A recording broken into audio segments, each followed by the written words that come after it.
नमस्कार दोस्तों। नवरात्रि का पावन अवसर शुरू हो रहा है 17 तारीख से। 17 अक्टूबर से इस पावन अवसर की शुरुआत होगी और ये पावन अवसर चलेगा 25 अक्टूबर तक। वैसे तो नवरात्रि के 9 दिन तपस्या के दिन हैं, कठिन साधना के दिन हैं, कठिन तप के दिन हैं, उपवास के दिन हैं, लेकिन भक्तों का चेहरा देखकर, भक्तों का उत्साह देखकर, भक्तों की खुशी, भक्तों का हर्ष उल्लास देखकर ये लगता नहीं है कि उन्होंने तपस्या की दिन भर, ऐसा लगता नहीं है कि उन्होंने साधना की दिन भर, ऐसा लगता नहीं है कि उन्होंने उपवास किया दिन भर। ऐसा लगता है जैसे ये वक्त जो है बहुत ज्यादा एंजॉय करने का समय है। जब आप नव दुर्गा के समय में, नवरात्रि के समय में गरबा देखने जाते हैं शाम के वक्त, रात के वक्त, तो जो लोग गरबा कर रहे होते हैं, मैं ट्रेडिशनल गरबे की बात कर रहा हूं। हाँ, आजकल बहुत सारे डिस्को गरबा भी हो गए, मैं उन सब की बात नहीं कर रहा हूं। तो जो ट्रेडिशनल गरबा होता है, जब आप उसे देखने जाते हैं तब आपको ये बिल्कुल नहीं लगता कि ये लोग जो हैं ये कठिन तपस्या इन्होंने दिन भर की होगी, ये लोग वो हैं जिन्होंने कठिन उपवास दिन भर किया होगा, ये लोग वो लोग हैं जो नंगे पैर दिन भर रहे होंगे। बिल्कुल आपको ये बात नहीं लगेगी। क्यों? क्योंकि ये खुशी है, ये उत्साह है मां को मिल जाने का। जी हाँ, जब एक बच्चा होता है ना, छोटा बच्चा होता है, बहुत देर तक माता से दूर रहे, तब माता अचानक से उसके सामने आ जाए तो माता का चेहरा देखकर कितना खुश हो जाएगा, कितना ज्यादा आनंद में आ जाएगा, कितना उत्साहित हो जाएगा। बस वही 9 दिन हमें इस बात का अनुभव कराते हैं कि हमें हमारी माता का चेहरा बहुत दिनों बाद देखने को मिल रहा है। और इसी खुशी, इसी उत्साह, इसी हर्षोल्लास, इसी उमंग में हम सारी तपस्या, सारे जो भी व्रत नियम हैं, सारे जो भी उपवास हैं, उन्हें करते तो जाते हैं, लेकिन बड़े खुशी के साथ, बड़े उत्साह के साथ करते जाते हैं। जो सचमुच में माता जी के भक्त हैं, माँ दुर्गा के भक्त हैं, माँ शक्ति रूपा के भक्त हैं, उनके लिए तो ये पावन त्योहार आप समझिए लिटरली जिसको शब्दों में बयान नहीं किया जा सकता वो होगा। देखिए, नवरात्रि यानी 9 दिन जो है ये 9 दुर्गा माता जी के 9 रूपों को अलग अलग तरह से रिप्रेजेंट करते हैं। माता दुर्गा के 9 रूपों को 9 दिनों में बांटा गया है।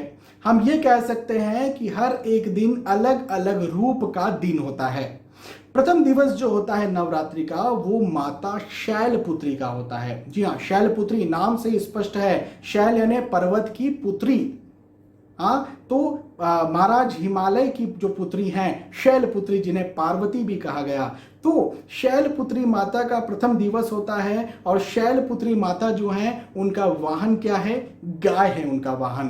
तो इस पूरे सीरीज में आज का ये वीडियो जो है, ये सीरीज का पहला वीडियो है, पहला पार्ट है। इस पूरे सीरीज में 9 वीडियोस आपको देखने को मिलेंगे। इसमें मैं आपको नवरात्रि के अलग अलग दिनों में अलग अलग क्या उपाय किए जाएं जिनसे माता नव दुर्गा आप पर प्रसन्न हो और आप पर प्रसन्न होकर के आपको मनोवांछित फल दे, ऐसे उपाय मैं आपको यहां पर बताने जा रहा हूं। तो आज का वीडियो चूंकि पहला वीडियो है, पहले दिन क्या उपाय किया जाना चाहिए, तो पहले दिन मां शैलपुत्री को प्रसन्न करने के लिए उपाय किया जाना चाहिए। क्या उपाय किया जा सकता है? सबसे पहले नंबर पर तो ये कि मां शैलपुत्री का वाहन जो है वो गाय है, तो गाय की सेवा प्रथम दिवस की जाए। गाय को घास खिलाई जाए, बहुत अच्छी बात है, लेकिन गाय को घी से बनी हुई कोई चीज खिलाई जाए, घी में तली हुई कोई चीज खिलाई जाए, ये और भी ज्यादा आपके लिए अच्छा होगा। गौशाला आप जा सकते हैं, यदि आपके घर में गाय पली हुई है तो वाह वाह, इससे बेहतर तो कुछ हो नहीं सकता। लेकिन आजकल के समय में बहुत लोगों के घर ये चीज़ नहीं है कि गाय वो पाल सकें, तो फिर गौशाला चले जाएं। कई शहरों में गौशाला बहुत आसानी से उपलब्ध है, जहाँ पर उपलब्ध नहीं है बड़े दुख की बात है, लेकिन गौशाला आसपास जहाँ पर भी है बिल्कुल आप जाएं। वहाँ जाकर जो भी आपसे सेवा बन सकती है, चाहे आप आर्थिक दृष्टिकोण से सेवा कर सकते हैं, चाहे आप शारीरिक दृष्टिकोण से सेवा कर सकते हैं। गौ माता को नहलाने की बात हो, गौ माता को कुछ खिलाने की बात हो, गौ माता के लिए चारा अरेंज करने की बात हो, गौ माता के लिए भोजन अरेंज करने की बात हो, वहां पर आसपास साफ सफाई करने की बात हो, जो भी गौ माता के लिए आप सेवा कर सकते हैं वो सेवा करें। और एक बात बिल्कुल ना भूलें, घी से बनी हुई कोई भी वस्तु, देखिए क्वांटिटी की मैं बात नहीं करता हूं, क्वांटिटी जितना आपका मन, लेकिन घी से बनी हुई कोई भी वस्तु जो है या घी में तली हुई डीप फ्राइड कोई भी वस्तु है वो लेके जाना है माता जी को। गाय माता को जरूर से आपको खिलाना है नवरात्रि के प्रथम दिवस शैलपुत्री माता जी का आशीर्वाद पाने के लिए। पहली बात ये हो गई। दूसरी बात, उपवास किया जाता है इस दिन। वैसे तो 9 के 9 दिन उपवास किया जाता है, लेकिन उपवास करने के सबके अलग अलग तरीके होते हैं। कोई जो है वो एक समय का उपवास करता है, वो ये मानता है भाई दिन भर मैं भूखा रहूंगा, शाम के वक्त कुछ खाऊंगा। कोई होता है जो सुबह खा लेता है, दिन भर जो भूखा होता है, कोई दोपहर में खा लेते हैं, मतलब एक समय जो है 24 आवर में केवल एक टाइम जो है वो कुछ भी अन्न ग्रहण करते हैं। कुछ होते हैं जो निराहार होते हैं, यानी दिन भर कुछ भी खाया पिया हुआ नहीं होता है।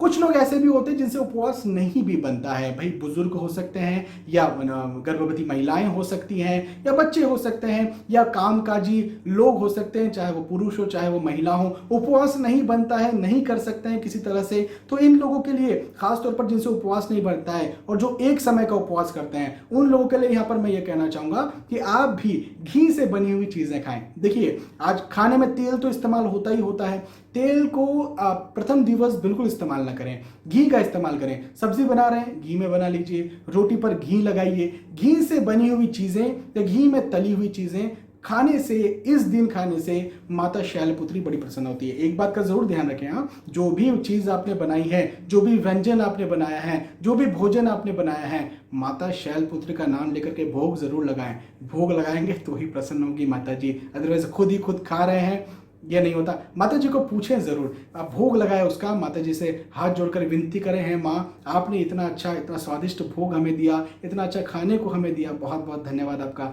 धन्यवाद देने के बाद फिर उस भोजन को आप ग्रहण करें और फिर देखिए माता जी का प्रसाद, जो माता जी का प्रसाद हो चुका है भोजन, वो आपका प्रसाद जो है आपकी किस्मत को कैसे बदलता है। बहुत अच्छा आपको यहाँ पर इस समय आशीर्वाद माता का देखने को मिल जाएगा। आप सभी को मालूम है कि मैं बहुत ही इजी, बहुत ही आसान से उपाय देता हूं, कोई बहुत कठिन उपाय नहीं देता हूं।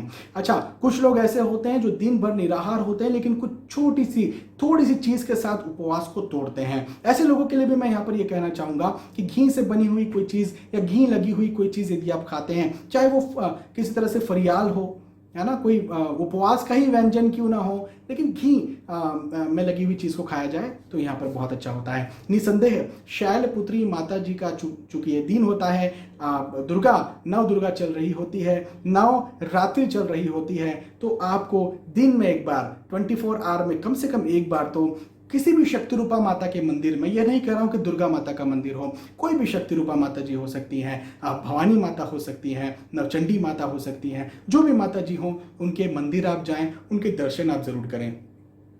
घर में तो आप आशीर्वाद ले ही रहे हैं, लेकिन मंदिर जाकर के दर्शन करें। अब चूंकि हम जगदम्बा की बात कर रहे हैं तो अपनी अम्बा की बात क्यों ना करें। मेरा कहने का मतलब है आपकी खुद की माँ। भाई जगदम्बा जो है वो हमारी माँ में ही तो बसती है, तो अपनी माँ को, गाय माता की हमने बात कर ली, हमने शैलपुत्री माता की बात कर ली, हमने नव दुर्गा माता की बात कर ली, खुद की माता की बात तो की ही नहीं।